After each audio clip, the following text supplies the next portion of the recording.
Israel की तरबियत याफ्ता फौज और जदीद असलहा।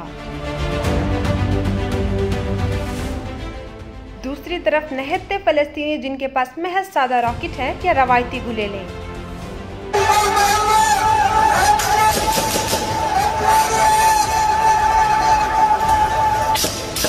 दोनों के दरमियान कोई अस्करी तकाबुल नहीं है।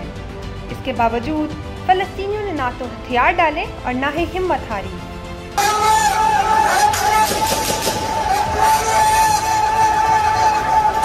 बिला आखिर 11 रोज की इसराइली जारहियत के बाद खुद इसराइल ने जंगबंदी का मुआहदा कर लिया।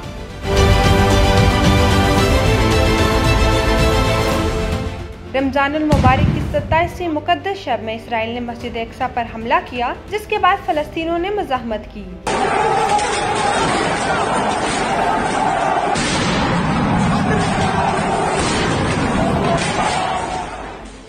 आलमी ताकतें इसराइली मुजालिम पर खामोश तमाशाई बनी रही।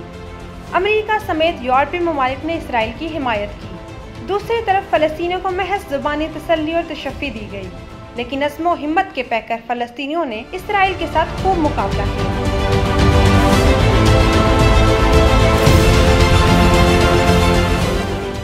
11 रोज़ा जंग में 250 से ज़ायद फ़लस्तीनी शहीद हुए। शोहदा में बड़ी तादाद में ख़वातीन, मासूम बच्चे और बुजुर्गों की रही।